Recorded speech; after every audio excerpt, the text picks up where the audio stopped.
Agora a gente vai ver um nosso quadro, que é o Ciência em um Minuto. A gente vai ver ali sobre planejamento reprodutivo, que é o tema do quadro hoje, com o Dr. Rui Ferrani, responsável pelo Centro de Reprodução Humana do Hospital das Clínicas e da Faculdade de Medicina de Ribeirão Preto. Dá uma olhada.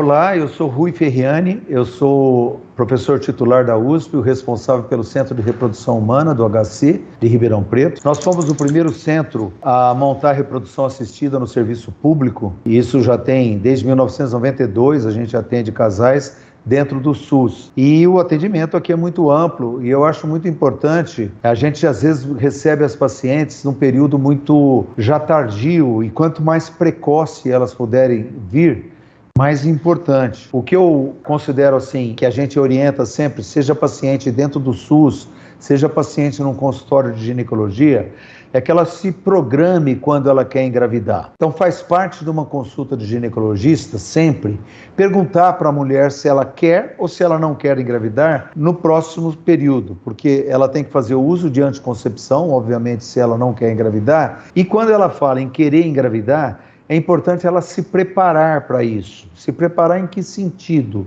No sentido de estar com uma saúde boa. Ela precisa ter um peso corporal adequado, e isso às vezes demora alguns meses para ela atingir.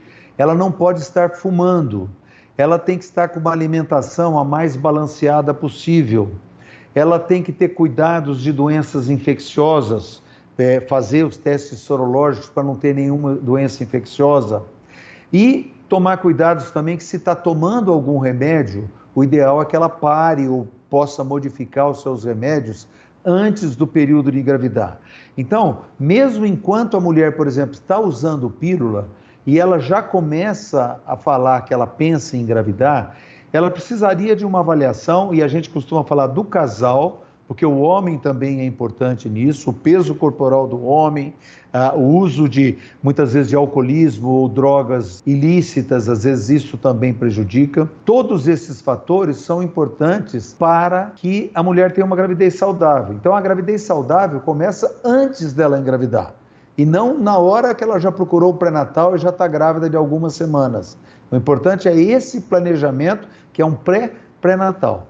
E essa orientação as mulheres podem conseguir com o ginecologista geral, que faz esse tipo de atendimento e toma esses cuidados. E aí, então, quando ela engravidar, ela esteja na melhor situação para ter uma gestação saudável e, no final das contas, um bebê bastante saudável.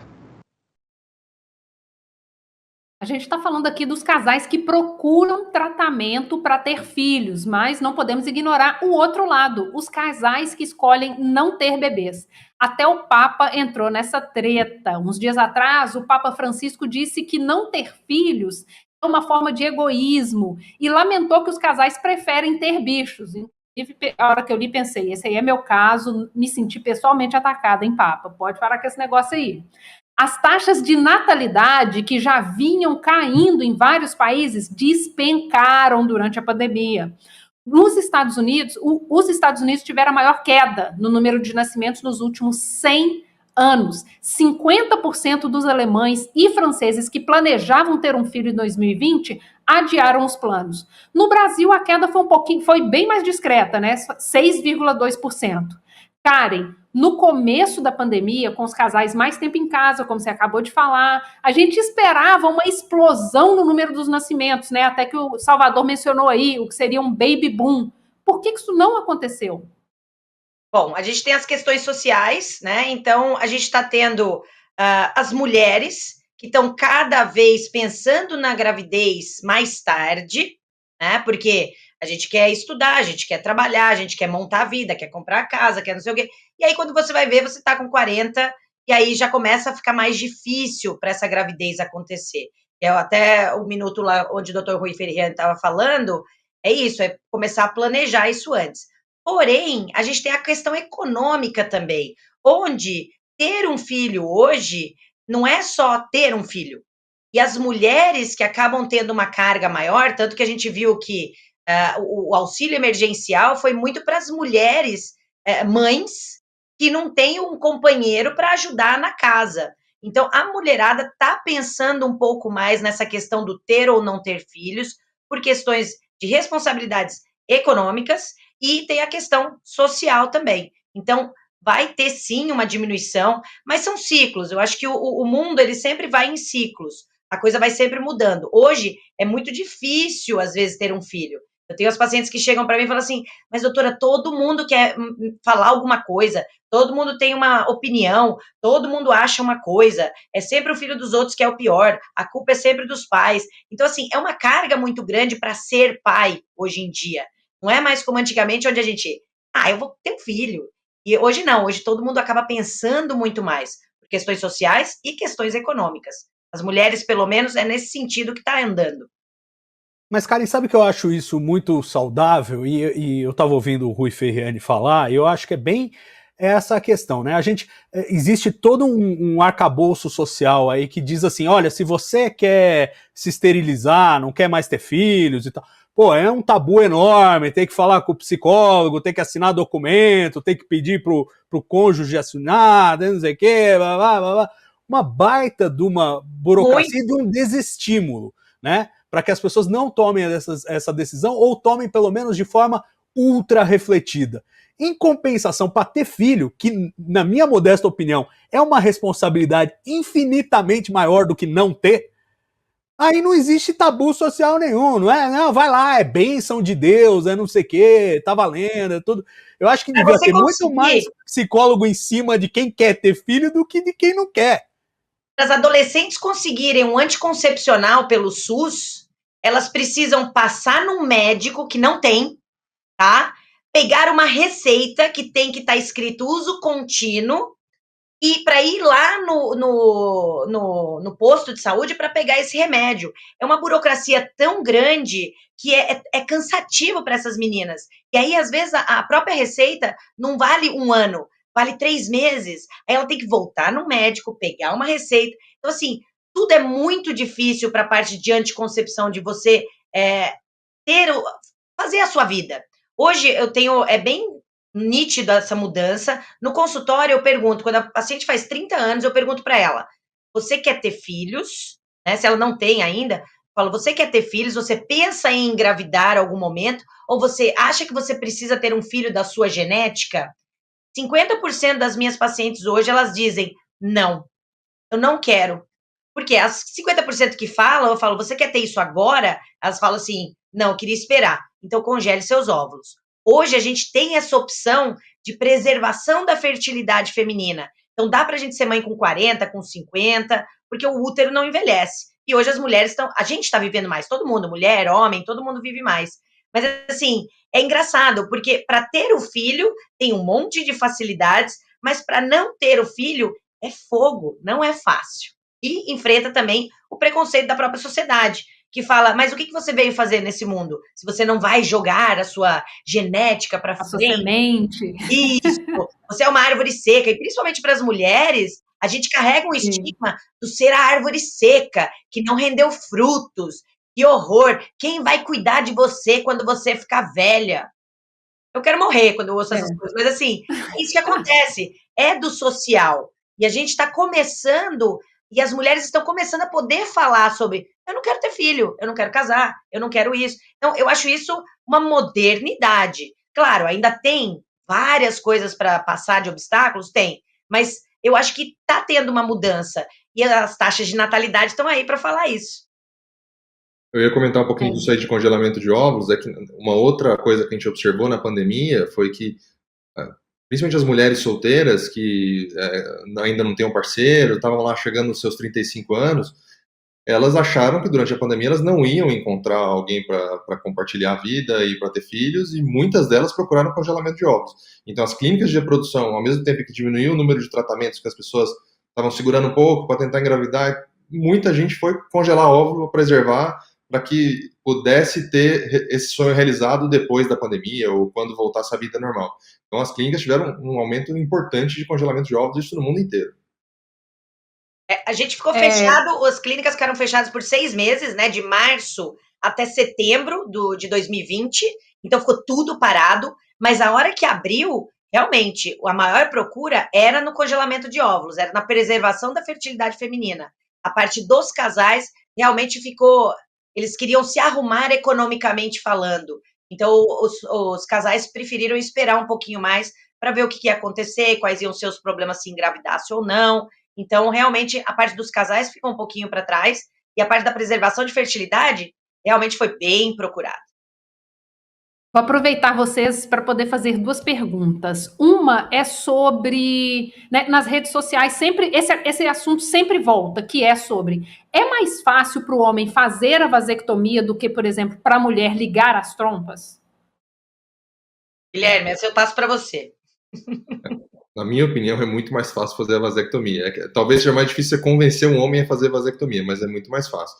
A cirurgia é... Eu queria, inclusive, saber, só te cortando rapidinho, doutor Guilherme, sobre as regras, no sentido do tipo, tem mais empecilhos para o homem conseguir acesso ou para a mulher conseguir acesso? Não, hoje você tem algumas regras bem definidas. O homem tem que ter mais de 24 anos, ou ter mais de 2 filhos.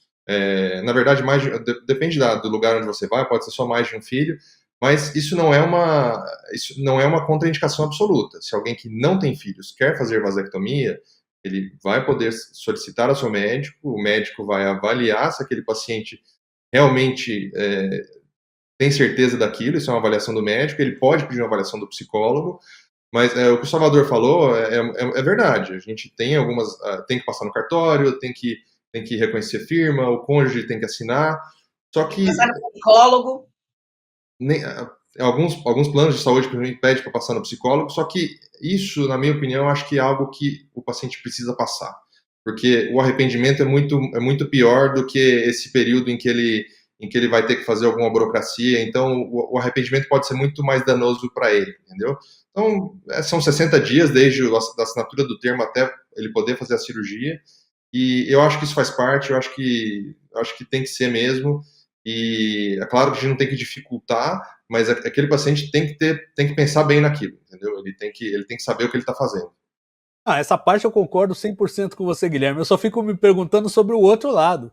Para ter filho, as pessoas deviam pensar muito também. Devia ter uma regra progressiva, né? O tanto que precisam. E aí você fala de arrependimento, fico imaginando se também não tem um bocado de arrependimento de quem tem também. Com certeza. Assim, é claro que tem o amor e tal, mas muita gente pensa, puxa, tô meio enrolado aqui, né? Não é o meu caso. A diferença é de que um arrependimento não tem jeito, hein? Você consegue reverter, o outro... Então, mas assim, é uma questão interessante. Tanto a vasectomia quanto a laqueadura, a gente fala hoje que não são métodos reversíveis, são métodos permanentes, mas você tem alternativas, né? Se ocorre o arrependimento, a fertilização in vitro está aí para isso, né? É um tratamento que é mais caro, economicamente falando, emocionalmente falando também, mas você não fica estéril, né? Nem na vasectomia, nem na laqueadura. Isso aí, a produção de espermatozoides, ela continua acontecendo. Então, sempre vai ter a opção de ou reverter a vasectomia ou fazer fertilização in vitro. A gente recebeu aqui, o assunto esquentou, a gente recebeu ótimas perguntas aqui e também uns comentários interessantes. A Kelly Guimarães disse que ela teve uma diarista que tinha 6 filhos e que tentou assim, a exaustão, a cirurgia para poder ligar as trompas, uma burocracia sem fim. Então, assim, foi complicado para ela. A Kelly também comenta que, assim como eu, ela não quer ter filho. E ela disse que ela procurou uma ginecologista para poder fazer esterilização e ela não quis operar porque a Kelly não tem filhos. Mas aí a Kelly ainda justificou, mas é justamente por isso que ela quer operar, ela não quer ter filhos. E a Kelly disse que tem quase 40 anos e pergunta aqui, ela não tem esse direito? E vou até só agregar uma coisinha aqui que vai nessa direção, que foi: quando eu tentei colocar DIU, eu procurei um médico, ele falou, não pode, você não teve filhos, então o seu útero não abriu o suficiente para eu colocar o DIU. Mas aí procurei outro médico e falou, não tem nada disso, vamos colocar, e puf, assim foi. Então como é que é aqui para a Kelly, gente? 40 anos, ela quer resolver esse problema, ela tem esse direito? Tem. Ela tem o direito, claro, a gente tem que sempre conversar muito. Para as mulheres é até um pouco mais fácil a questão, porque a gente tem vários métodos, né? Inclusive métodos muito bons, que são o DIU, principalmente o DIU de cobre, DIU de prata e cobre, que são métodos extremamente eficazes, né, 98%, 99% de eficácia, são reversíveis, e você não precisa passar por uma cirurgia. Porque o problema da laqueadura, que é diferente na vasectomia, é a cirurgia. Então, você tem que ser hospitalizada, você vai tomar uma anestesia, eu vou fazer um cortezinho, seja para passar minha câmera, se for por uma videolaparoscopia, ou eu vou fazer um cortezinho perto do seu umbigo para fazer uma laqueadura aberta. Então, assim, você passa por um procedimento cirúrgico. E, às vezes, tem complicações desses procedimentos, que pode ser dor, pode ser alteração da sua menstruação, pode ser aumento do sangramento. Então, assim, a laqueadura não é tão fácil assim quanto a parte da vasectomia, né? Então, assim, por isso que às vezes eu tenho que conversar muito, mas dá para fazer a laqueadura sim. Só que a gente tem outros métodos. Para a mulher é um pouco mais fácil. Então, o DIU, os implantes, as pílulas, as injeções. Eu sei que às vezes o pessoal fala de hormônio, que não, porque isso é um veneno, mas não é bem assim. A gente tem que desmistificar um pouco as coisas e a gente tem que realmente pôr na balança o que é que eu quero e se eu topo os efeitos colaterais. A vasectomia, por outro lado, é bem mais simples. Ela é um procedimento day hospital, vai embora poucas horas depois do procedimento, é um procedimento de baixo risco, são incisões... Não atrapalha na ereção, não atrapalha no ejaculado, não é? Você tem, inclusive, estudos bem interessantes que seguiram pacientes pós-vasectomia por décadas e mostraram, esse paciente não tem mais risco de ter disfunção erétil, não tem mais risco de ter problema cardiovascular, não tem mais risco de ter diminuição da testosterona. Então, é um procedimento muito seguro, já testado e comprovado. Ótimo, é sempre bom aí mostrar que, né, o medo que muitos homens sentem é infundado, tá tudo ok, tudo certo, as pesquisas já disseram que tá ok. A gente recebeu um comentário aqui da Lilian Rebelato, ela disse que na época dela, o médico disse que só congelaria os óvulos se o parceiro concordasse. Então, né, complicado. Pra você ver. E A gente tem preconceito em tudo que é canto, inclusive dos próprios médicos, que acabam pondo a sua própria opinião acima mesmo da parte científica da coisa. Então, colocar DIU em paciente que não teve filhos, ok, é tranquilo, tá? Você não precisa ter filho para colocar um DIU, você não precisa ter filho para fazer uma laqueadura, mas a gente vê muito da coisa do preconceito, das questões religiosas. Eu tenho colegas médicos, eu também não tive filhos, eu tô que nem você, que eu não quis ter filhos, e meus colegas falam, mas Karen, que absurdo isso. Você não tá cumprindo o seu papel. Tua missão. Isso, a coisa superior. Pô, você já gerou muito mais filhos do que se fosse você mesma a tê-los. Eu sou tia profissional. Exatamente, colocou mais filho nesse mundo do que se tivesse produzido ela mesma, olha só. Eu sou tia profissional, eu falo para todo mundo. A gente recebeu uma pergunta aqui do André Ribeiro. Ele quer saber como acontece a doação de óvulo e esperma no Brasil. Quer falar primeiro? Posso. A doação de óvulos no Brasil, ela tem que ser, ela não pode ter valores econômicos. Então, uma mulher que seja jovem, entre 25 a 35 anos, ela vem e quer doar os seus óvulos porque ela é legal, né? Então, ela chega e fala, eu quero doar meus óvulos, e ela pode deixar isso num banco de óvulos. Aqui no Brasil, a gente não faz isso muito, e tem uma outra opção que seria de fazer compartilhada a doação. Então, eu vou fazer um FIV, vou fazer uma fertilização in vitro, eu não sei custear meu tratamento inteiro, então eu dou metade dos meus óvulos em troca de alguém custear o meu tratamento. Tudo isso é sigiloso, você não sabe para quem você está doando, nem quem está recebendo, nada, mas tudo é bem documentado em termos de tipagem sanguínea, cor de pele, cor de cabelo, cor de olho, altura, até escolaridade às vezes. Mas aqui no Brasil, hoje, o banco de óvulos, a gente usa muito mais os bancos externos, da Argentina, da Espanha, da França e até dos Estados Unidos. E fica muito mais fácil para a gente, porque temos mais pessoas que doam, porque lá eu posso vender os meus óvulos. Eu posso chegar numa clínica e falar assim, eu quero vender meus óvulos, né? Coisa que a gente não pode fazer aqui no Brasil. por isso que dificulta um pouco mais. Mais uma vez, a parte masculina é muito mais simples, né? Então, obviamente, ele também não pode ser remunerado, mas ele é a mesma coleta do espermograma, a coleta por masturbação. O homem vai por vontade própria fazer uma coleta no banco de sêmen e vai doar o sêmen dele para que ele seja doado para casais que têm dificuldade. Como aqui no Brasil não é remunerado, as opções de doadores são muito menores do que no exterior. Então a gente também usa bancos de sêmen internacionais, geralmente americanos, mas diferentemente dos óvulos, o tratamento para a coleta de óvulos ele é caro. Ele demanda medicações caras, o tratamento tem um pequeno procedimento cirúrgico para coletar os óvulos, a parte masculina é barata. Então, é muito viável você trazer o sêmen de fora do Brasil, ele tem pouca diferença do sêmen que você encontra aqui.